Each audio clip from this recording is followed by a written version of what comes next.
Keď bude takýto vietor, to ma nebude počuť, ale máme tu ďalší Walk Talk a som premyšľal aj nad nejakou témou a napadlo ma, že moment, keď som si uvedomil, že dospievam, zopakujem to ešte raz, moment, kedy som si uvedomil, že dospievam a vyberiem si nejakú peknú ulicu a môžeme ísť rovno na to.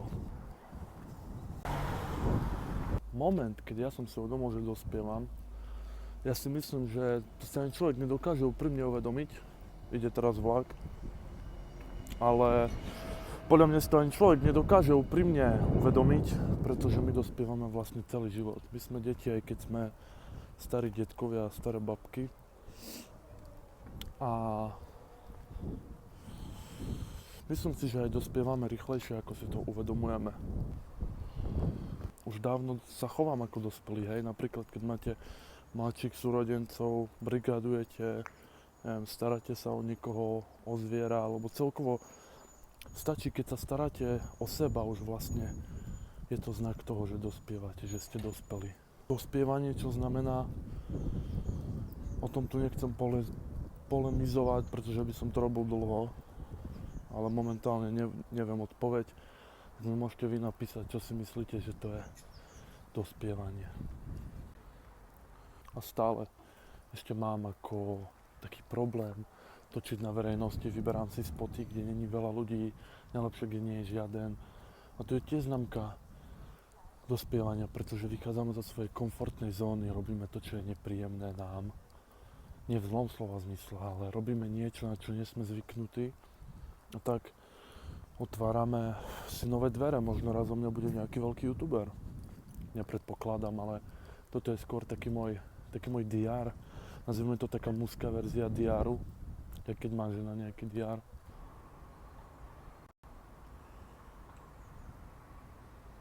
Trošku som zhrbený, nech sa vojdem do záberu, ale dospievanie si je aj len tak sadnúť, najlepšie niekde pri vode. Proste, ak tá voda prúdi, tak dokážem pri tom úplne vypnúť hlavu už od malička. A proste si oddychnúť, trošku zastaviť ten čas. 10 minút je jak 10 hodín, ale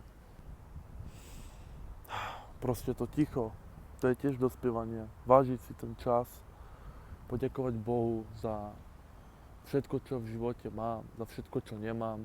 Proste nabrať tie sily znova. A musím povedať, že je to tu fakt kľudné, keď vlastne tu hneď oproti obchodné centrum Šantovka a sedím tu trošku na bezďáka, nebudem klamať. Proste mňa uchvacujú najviac proste také tie stavby spred, čo ja viem,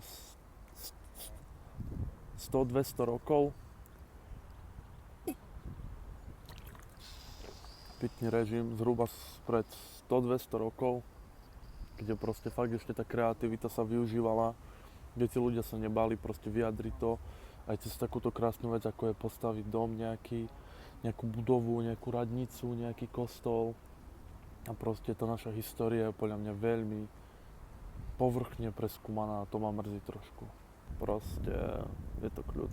Napríklad už niekto spal, nečudujem sa mu.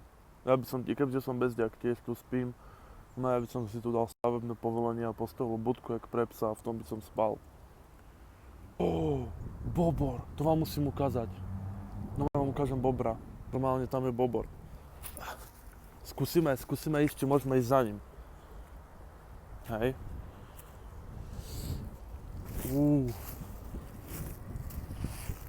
Ty kokos. Bobrik.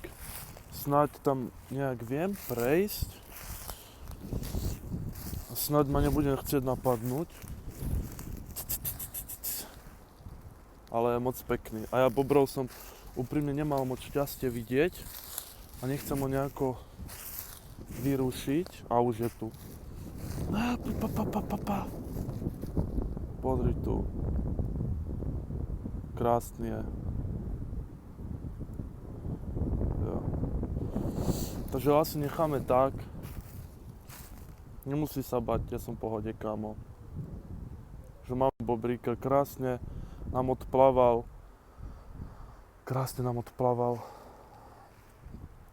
Dobre. No teraz jak vidím hore nazad.